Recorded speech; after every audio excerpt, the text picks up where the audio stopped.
Well, good morning and welcome to Daily Focus. Welcome from the west side of the state. And my wife and I are over here with an eschatology conference at Faith Baptist Church in Fremont and enjoying some time with some very dear friends, Pastor Brian and Pat Tanis, and they've been here almost 10 years. It's just crazy how fast time flies and they are near and dear to our hearts, and it's just a privilege to be here. And so I'm coming to you from their home, and we're so grateful that you are joining us this morning. I trust that you had a great weekend. I continue to pray for our church, Faith Baptist Church in Clinton Township, as they go through the transition process of finding the candidate that is going to take the senior pastorate once I retire on June 1st and go into the next season of our ministry.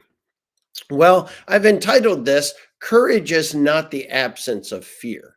One of the things that I think you learn very quickly about the life of David, as well as his men, his 600 men, is that these were not cowards. These were men who had extreme courage. They were willing to not only approach danger and face danger, but trust the Lord in light of that danger.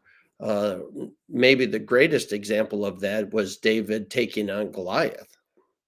But yet, here in 1 Samuel 23, we find that the people of Kiel are really Keilah are really vulnerable to the Philistines, and they're going to come in and plunder the city. And word comes to David, and David says to the Lord, "Do we go down and to defend them?" And God says, "Yes, you need to go and defend them." In verse number 3, and David's men said unto him, "Behold, we be afraid here in Judah. How much more then if we come to Keilah against the armies of the Philistines?" They're being very honest, and they're simply saying, David, we're running for our life now, almost starving, trying to, conjure up enough food to survive out here in the wilderness. And you're asking us to go against one of the more powerful armies in this time. We're afraid here. How much more afraid are we going to be there? They're not saying they won't do it. They're just simply saying that this is scary times. This is a difficult task. We have some legitimate fears. And that is where courage is not the absence of fear, but it's action despite the fear. In other words, it's in the face of fear. So it's action in the face of fear. And so David's men are not saying we're not going to go because we're afraid. They're just simply saying we have some legitimate fears. You may be watching this podcast and saying, you know what, I'm facing some legitimate fears. Maybe it's some physical challenges. Maybe it's some financial challenges. Maybe it's some uneasiness in the workplace. Maybe it's some emotional instability that is being created by the circumstances and situations of life. Whatever it is, you may have some legitimate fears, and fear is not the problem.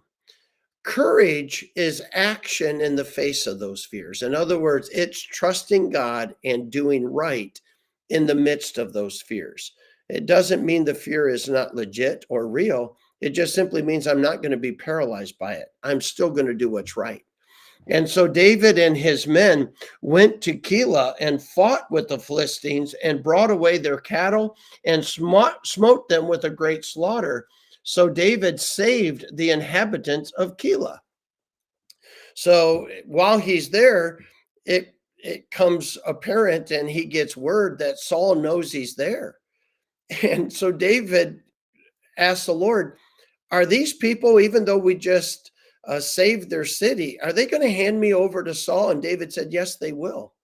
And so David and his men disperse into the wilderness again, and to hide from Saul. And Saul finds out, you know what, they're not in Keilah anymore, and so he doesn't even send his men to siege the city.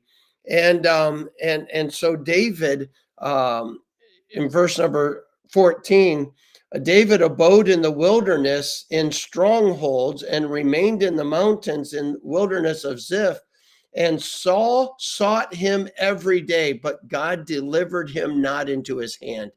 And David saw that Saul was come out to seek his life, and David was in the wilderness of Ziph in a wood, or in the woods.